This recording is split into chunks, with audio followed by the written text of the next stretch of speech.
C'est un tweet qui veut clore la polémique. Non, le maréchal Pétain ne sera pas honoré samedi. Comme indiqué à plusieurs reprises ces derniers jours, le samedi 10 novembre ne seront honorés que les maréchaux présents aux Invalides.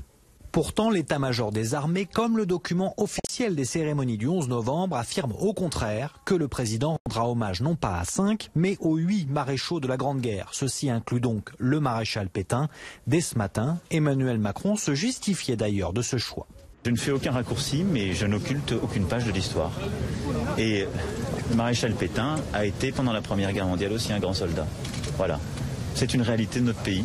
C'est aussi ce qui fait que la vie politique, comme l'humaine nature, sont parfois plus complexes que ce qu'on voudrait croire. On peut avoir été un gros soldat à la Première Guerre mondiale et avoir conduit à des choix funestes durant la Deuxième. Une explication historique qui ne convainc pas. Les réactions fusent. Honorer Pétain, une décision choquante pour le CRIF, le Conseil représentatif des Juifs de France. Alors un peu plus tard dans la journée, la formule change. Le président parle d'abord du rôle de Pétain à la tête du régime de Vichy. Maréchal Pétain, quand il a dirigé la France pendant la Deuxième Guerre mondiale, a été complice de crimes profonds qui ont été maintenant reconnus. Et la responsabilité de l'État français a été reconnue.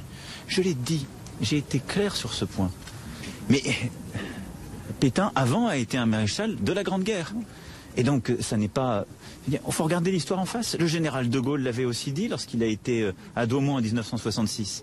Et donc, je ne pardonne en rien, mais je ne gomme rien de notre histoire. Honoré sous Mitterrand jusqu'en 92, c'est Jacques Chirac qui mit un terme au dépôt de gerbes sur la tombe du maréchal Pétain.